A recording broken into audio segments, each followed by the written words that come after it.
12%, 12%, 12%, मगर 12% का जिक्र अपने मैनिफेस्टो में नहीं किया।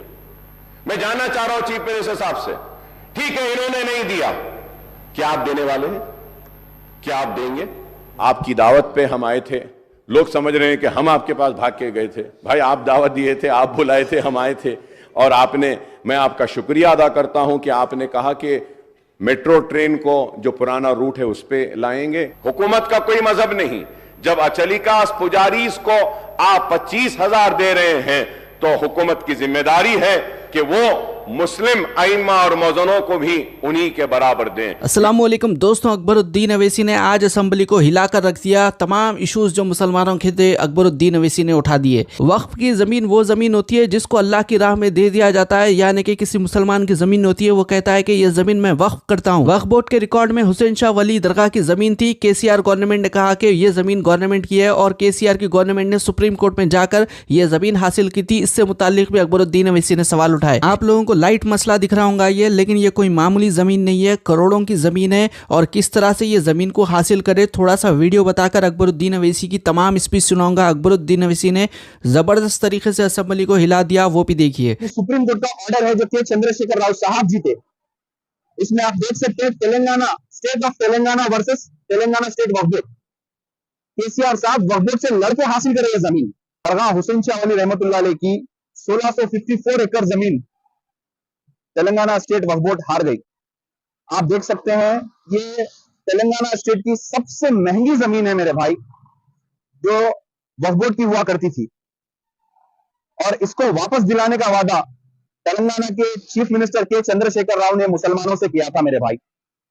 आज देख सकते हैं आप मल्टीनेशनल कंपनीज है इसके पास, ये पूरी जमीन अब तेलंगाना हुकूमत की हो गई है। हम हर वक्त वंश से वक्फ, ऑलवेज वक्फ बोलते थे, आज वो नहीं रहा मेरे भाई। तो मैं मेहरबानी करके, आप अगर समझदार है तो समझिए इस बात को, KCR मुसलमानों का खुला दुश्मन है, तो मुसलमानों को धोखा देने वाले का नाम के चंद्रशेखर राव। मैं उम्मीद करता हूं कि CBCID की इंक्वायरी जो वह औकाफी जायदादों की तहफ्फुज के लिए बनाई गई थी, उसकी रिपोर्ट को आप टेबल करेंगे। मैं उम्मीद करता हूं कि कांग्रेस की हुकूमत औकाफी जायदादों का तहफ्फुज करेगी। 70 बरस की इस तारीख में मुसलमानों की औकाफी जायदादों को तबाह बर्बाद किया गया, उनको लेफ्ट एंड राइट बांटा गया, चाहे वो तेलुगु देशम की हुकूमत हो, चाहे वो कांग्रेस की हुकूमत हो या BRS की हुकूमत हो।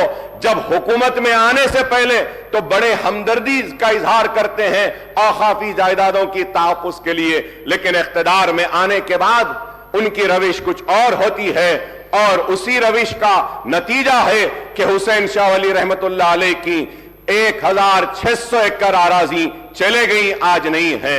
आज मैं उम्मीद करता हूं कि आप उसको टेबल करेंगे। मैं उम्मीद करता हूं कि आलेर का इनकाउंटर जो हुआ, पुलिस की मौजूदगी में, पुलिस की कस्टडी में पुलिस एनकाउंटर करके उन मासूमों को मार देती है। हमारे मुतालबे पर एक इंक्वायरी कमेटी बनाई गई थी। मैं उम्मीद करता हूं कि आप टेबल करेंगे उस रिपोर्ट को और वो कातिलों को सजा देंगे जो पुलिस कस्टडी में उन मासूमों को गोली मारकर मार दिए गए। मैं उम्मीद करता हूं कि हुकूमत मसाजिद का तहफ्फुज करेगी।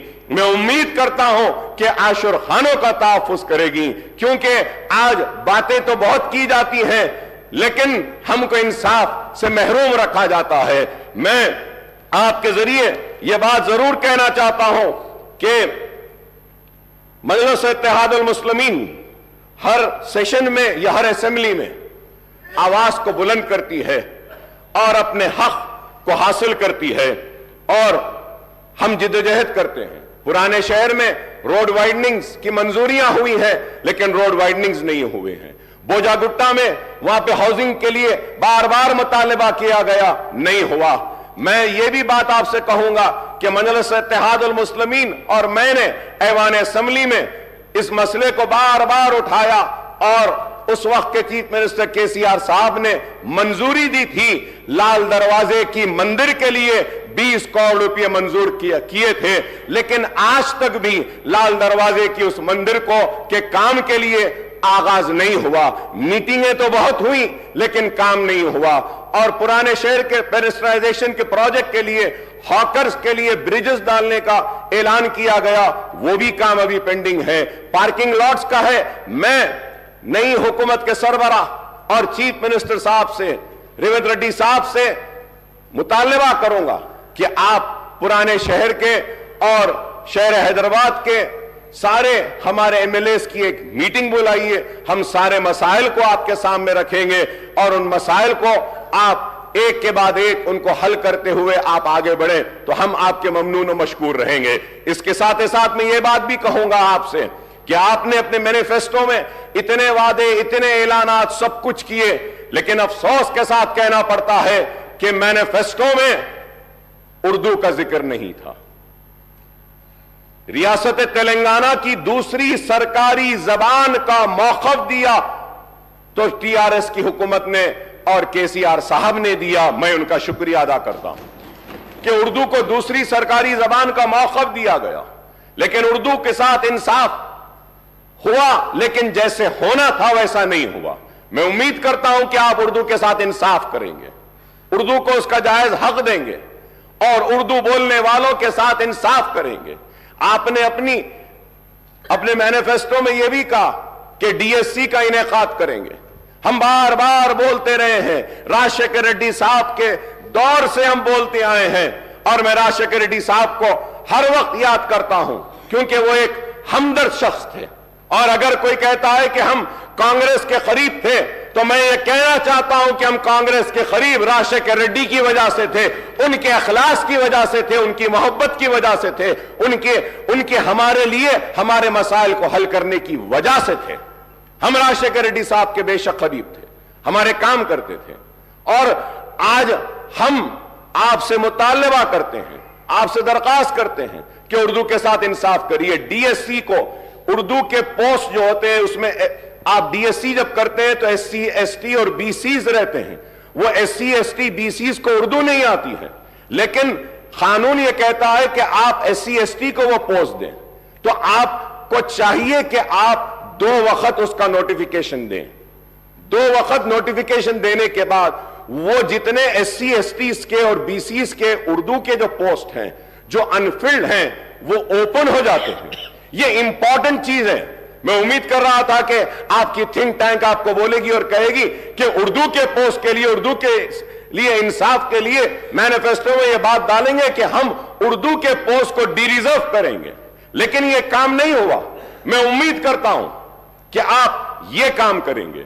اردو جب دوسری سرکاری زبان ہے تو جتنے بھی کمپٹیٹیو ایگزامز ہیں، جتنے بھی پروموشن کے ایگزامز ہیں ڈپارٹمنٹل، اس کو اردو میں بھی منعقد کرنا چاہیے۔ آپ کی دعوت پہ ہم آئے تھے، لوگ سمجھ رہے ہیں کہ ہم آپ کے پاس بھاگ کے گئے تھے۔ بھائی آپ دعوت دیے تھے، آپ بلائے تھے، ہم آئے تھے، اور میں آپ کا شکریہ ادا کرتا ہوں کہ آپ نے کہا کہ میٹرو ٹرین کو جو پرانا روٹ ہے اس پہ لائیں گے، اور اس کے ساتھ ساتھ آگے بھی جو چندرائن گٹے سے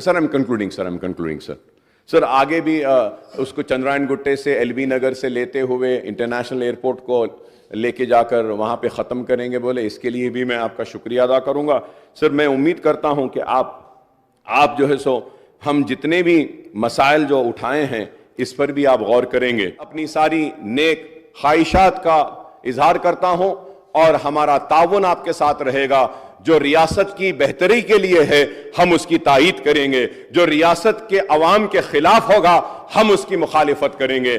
ہم کھڑے رہ کر اپنے حق کی لڑائی لڑیں گے۔ ہم مسلمانوں کی آواز بن کر اس ایوان میں گونجتے رہے ہیں، ہماری آواز گونجتے رہے گی، اور ہم اپنے مطالبات کو آپ کے سامنے رکھیں گے، اور امید کرتا ہوں کہ چھوٹے بیوپاریوں کا بھی آپ خیال کریں گے، آٹو والوز کا خیال کریں گے، مائنورٹیز کے ایشوز جو ہم اٹھائیں اس کے تعلق سے آپ سنجیدہ رہیں گے، اردو کے تعلق سے ہم نے جو اٹھایا ہے، اور اس کے ساتھ سر ہائی ٹیک سٹی میں دکانیں 24 گھنٹے کھلے رہتے ہیں۔ سر آپ کی گورنمنٹ آنے کے بعد سے 10:30 11 بجے اولڈ سٹی میں دکانیں بند کر دے رہے ہیں۔ سر یہ چھوٹے کاروبار والے ہیں، سر تھوڑا ان پہ بھی رحم کریے۔ میری آپ سے ادباً درخواست ہے کہ ایک میٹنگ بھی بلائیے، مائنورٹیز کے ایشوز کو ہم آپ کے سامنے لائیں گے، آپ کے سامنے رکھیں گے۔